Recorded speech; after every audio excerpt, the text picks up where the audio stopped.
விசாரணை திரைப்படம் ஆஸ்கர் விருதிற்கு பரிந்துரைக்கப்பட்டிருப்பது மனித உரிமை தேவைகளை ஒட்டிய கலை பயணத்தின் அங்கீகாரம் என அப்படத்தின் கதையாசிரியர் சந்திரகுமார் தெரிவித்துள்ளார்.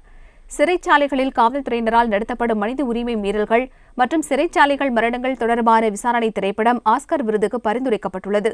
இதுகுறித்து அப்படத்தின் கதாசிரியரும் நாவல் எழுத்தாளருமான கோவையைச் சேர்ந்த ஆட்டோ ஓட்டுநர் சந்திரகுமார் கூறும்போது, சர்வதேச அளவில் பல்வேறு விருதுகளை பெற்றுள்ள விசாரணை திரைப்படம் ஆஸ்கர் விருதுக்கு பரிந்துரைக்கப்பட்டிருப்பது எதிர்பார்த்த ஒன்றுதான் என்றார்.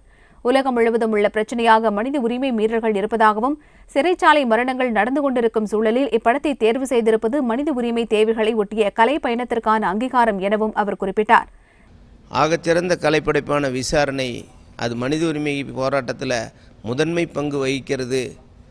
அதை இன்றைக்கு திரைக்குழுவினர் தேர்வு செய்யப்பட்டிருக்கிறதன் மூலம் அனைத்து கலைஞர்களும் மனித உரிமைகளுக்காக போராடி கொண்டிருக்கிறார்கள் என்பதாக நாம் பெருமைப்பட்டுக் கொள்ளலாம். இயக்குநர் வெற்றிமாறன் உள்ளிட்ட திரைத்துறையினர் மற்றும் இந்திய திரைப்பட தேர்வு குழுவினருக்கும் நன்றி தெரிவித்துக் கொண்ட சந்திரகுமார், இயக்குநர் வெற்றிமாறன், நடிகர் தனுஷ் உள்ளிட்டோர் மனித உரிமை போராட்டத்தில் பங்கெடுத்துக் கொண்டதாக கருதுவதாக தெரிவித்தார்.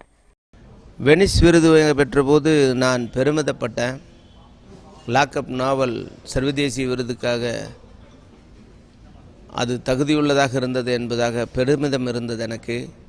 ஆனால் ஆஸ்கர் விருதுக்கு தேர்வு செய்திருக்கிற இந்த தருணத்தில் நான் இந்த சினிமா கலைக்குழுவினர் அத்தனை பேருக்கும் என்னுடைய நன்றியை தான் தெரிவிச்சுக்கிறேன். ஏன்னா எழுத்தினால் இந்த பரந்த எல்லையை நிச்சயமாக தொற்றிருக்க முடியாது. இது சினிமாவுக்கான வெற்றி. எல்லா பெருமையும் வெற்றிமாறனுக்கே.